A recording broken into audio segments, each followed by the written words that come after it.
Oke lanjut. Apalagi nih?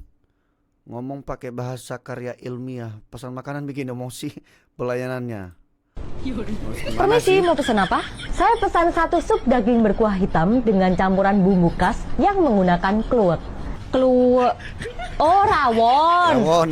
Ada lagi? Rawon. Tambahan, masakan khas Jawa Timur berupa tahu goreng setengah matang dan lontong yang dipotong kecil-kecil dengan menggunakan gunting dan garpu. Tahu tek. Kebetulan tahu tek kami kosong, Kak. Mau diganti menu lain?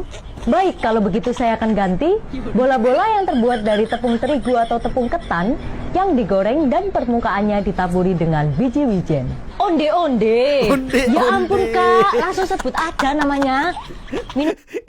Ini ntar guys, ini kayak gimana ya? Ini kayak iklan-iklan apa itu loh guys? Kayak iklan Indomie lah, iklan sampo lah. Jadi harus detail dia ngomongnya. Minuman dari tumbuhan yang rimpangnya berbentuk jemari menggembung di ruas-ruas tengah yang sering digunakan sebagai pengobatan tradisional. Jahe, wedang jahe, kosong. Kakaknya, si mbaknya udah mulai emosi deh. Minuman yang lain coba. Minuman yang lain coba. Baiklah, tolong Baik. buatkan saya minuman tradisional khas Jawa yang terbuat dari rebusan daun asam muda, asam jawa, kunyit, dan gula aren. Sinom! Sinom. Tolong diberi air yang berubah menjadi benda padat. Es batu! Baik. Terakhir saya ingin bertanya, Saya ingin bolehkah bertanya. saya di kafe ini melakukan aktivitas fokus group discussion mengenai human behavior? Gosip! Gosip. Sakarepmu! Hah! Bentar. Gosip. Oh, berarti itu gosip Human namanya ya? behavior? Gosip!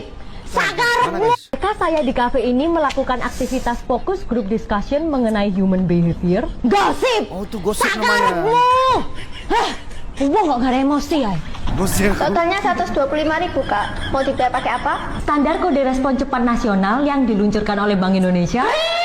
Kiris. Gimana komentarnya?